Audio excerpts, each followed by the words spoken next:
आज हम समास का सेकंड पार्ट देखेंगे, जिसमें हम देखेंगे कर्मधारय, द्विगु, द्वंद्व। जितने समास हमारे रह गए हैं वो सब इसमें हम देखेंगे। पहले हम देखेंगे कर्मधारय।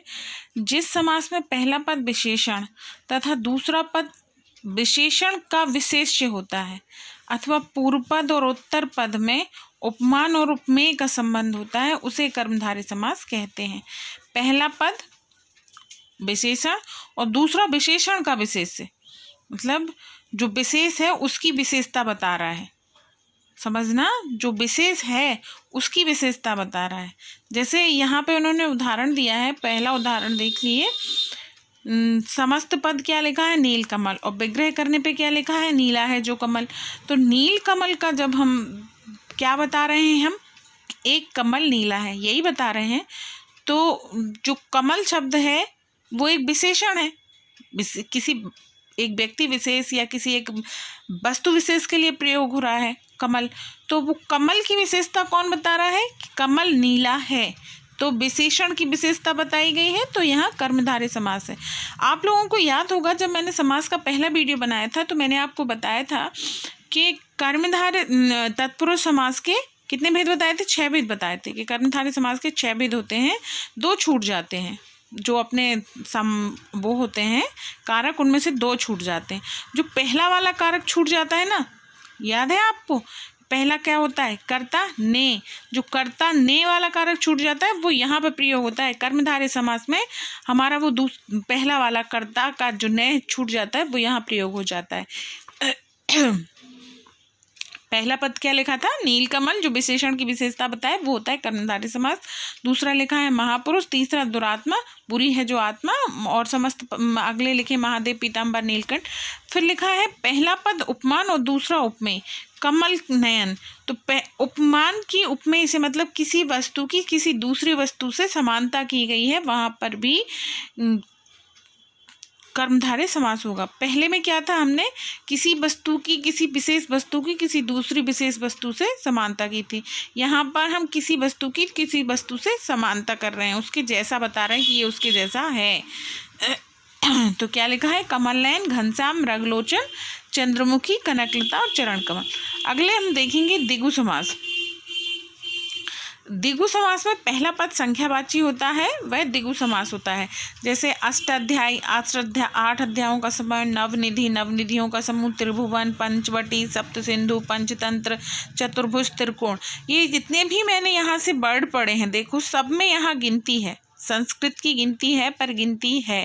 देखो अष्ट में 8 है, नव में 9 है, ध्रुव में 3 है, पंचवटी में 5 है, सप्त में 7 है, पंच में 5 है, चतुर्भुज में 4 है, त्रिलोकी में 3 है। तो यहाँ जहाँ पर भी संख्यावाची शब्द आएंगे वहाँ पर द्विगु समास होगा ही। ये बिल्कुल तय है कि जहाँ पर संख्यावाची शब्द आएंगे वहाँ पर द्विगु समास होगा ही। तो यहाँ पे भी दिए हैं नवग्रह, त्रितन, सप्तम ऋषि, चौमासा, सप्ताह, त्रिफल, शताब्दी, चौराहा, ये सारे के सारे द्विगु समास के उदाहरण हैं। अब अगला दिया है द्वंद्व समास। द्वंद्व समास में क्या होता है? जिस समास में दोनों पद समान रूप से प्रधान हो।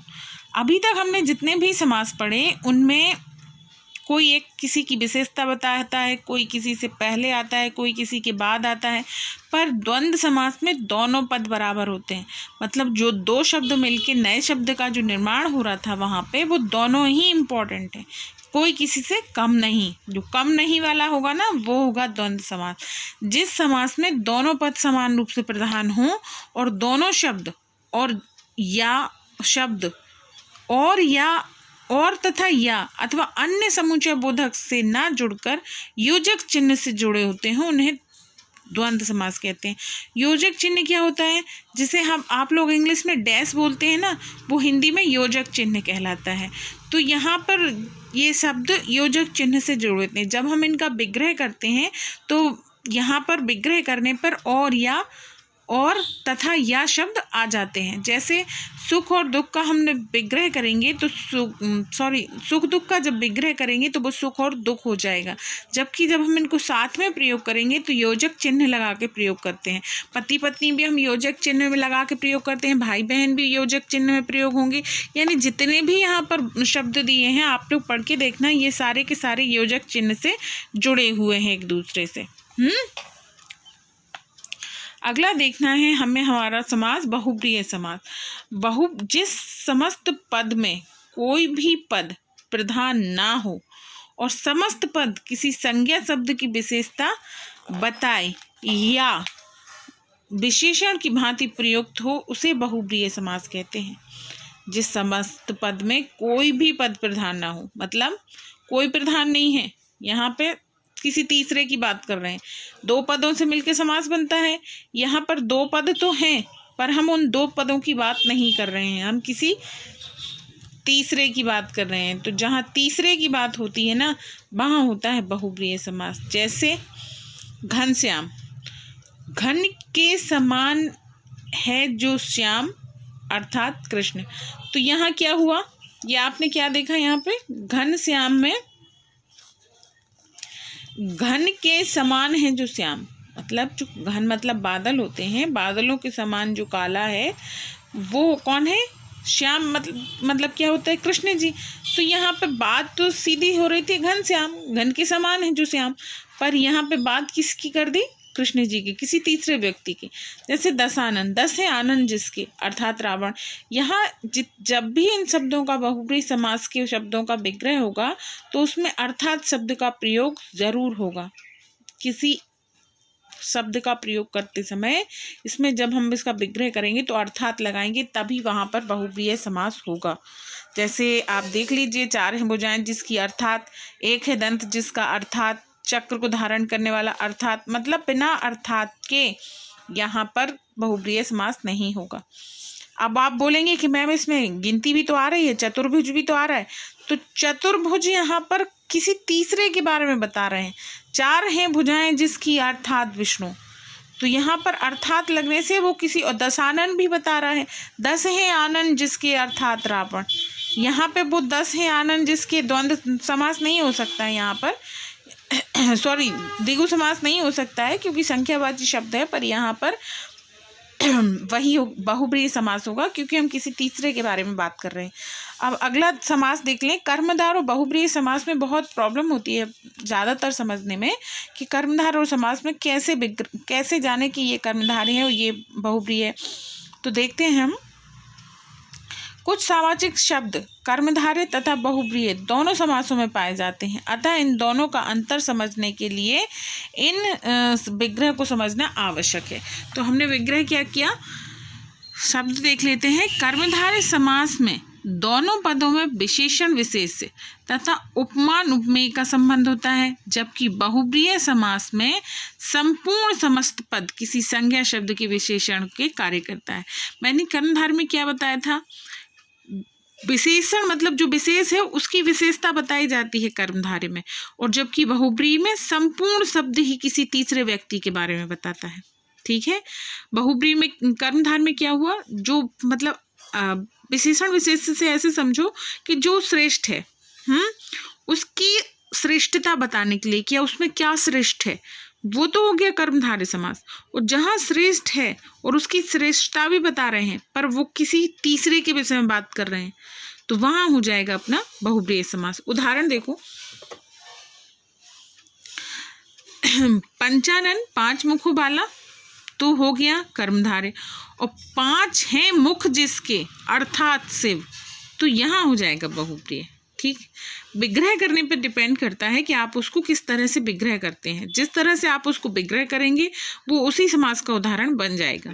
जैसे पीला है अंबर जिसका अर्थात, अगर अर्थात लग गए तो हो जाएगा कृष्ण, और यहीं पे अगर हमने छोड़ दिया पीला है अंबर जो अर्थात, यहाँ अर्थात का प्रयोग नहीं करेंगे तो ये हो जाएगा कर्मधार, और अगर हमने इसमें अर्थात शब्द लगा दिया तो ये हो जाएगा बहुब्रीहि। अब देखना है हमें द्विगु और बहुब्रीहि समास में अंतर। द्विगु समास में पूर्व पद उत्तर पद की संज्ञा बताता है, जबकि बहुब्रीहि समास दोनों पद मिलके किसी अन्य विशेषण की विशेषता बताते हैं। मैंने अभी आपको बताया था, यहाँ पे क्लियर किया था कि द्विगु समास गिनती बताता है कि कितनी गिनतियां हैं। जैसे चतुर्भुज की बोलेगा तो वो बोलेगा कि 4 भुजाओं का समूह। तो यहाँ पर हमने चतुर्भुज के लिए क्या पढ़ा था, 4 हैं भुजाएं जिसकी, यही पढ़ा था ना। अगर हमने पढ़ा कि 4 हैं भुजाएं जिसकी अर्थात विष्णु, तो वो हो जाएगा अपना बहुप्रिय। और अगर हम पढ़ते हैं कि 4 हैं भुजाएं जिसकी, तो 4 भुजाओं का समूह, तो वो द्विगु हो जाएगा। जहाँ समूह वाली बात आ जाएगी वहाँ द्विगु हो जाएगा, और जहाँ अर्थात वाली बात आ जाएगी वहाँ बहुप्रिय हो जाएगा।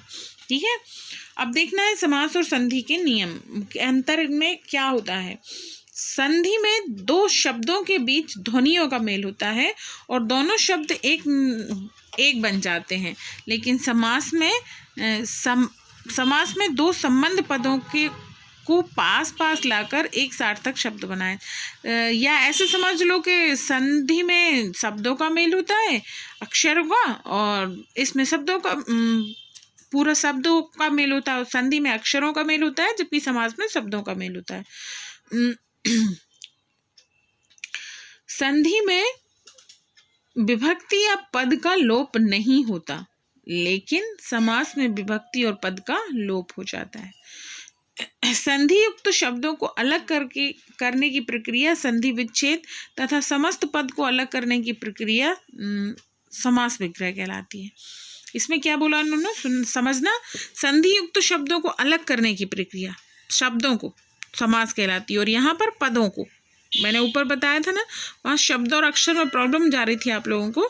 जहाँ पर पूरा समस्त पद होगा, जैसे मैंने बोल दिया कि घनश्याम, तो यहाँ पर घन अलग है, श्याम अलग है। ठीक है, इसी तरह से त्रिनेत्र, तो ये तिर अलग है, नेत्र अलग है। जब हम इसका विग्रह करेंगे तो 3 नेत्रों का समूह हो जाएगा, पर जब संधि विच्छेद करेंगे तो ये 3 तिर के बीच में यहाँ पर हम धन का साइन लगाएंगे और लिखेंगे तिर धन नेत्र बराबर क्या हो जाएगा, त्रिनेत्र। तो बराबर जब धन का साइन लग जाएगा, चिन्ह लग जाएगा, तो वहां पे संधि हो जाएगी, और जहां हम इसको विग्रह करते समय लिखेंगे 3 नेत्रों का समूह, वहां पर ये समास हो जाएगा।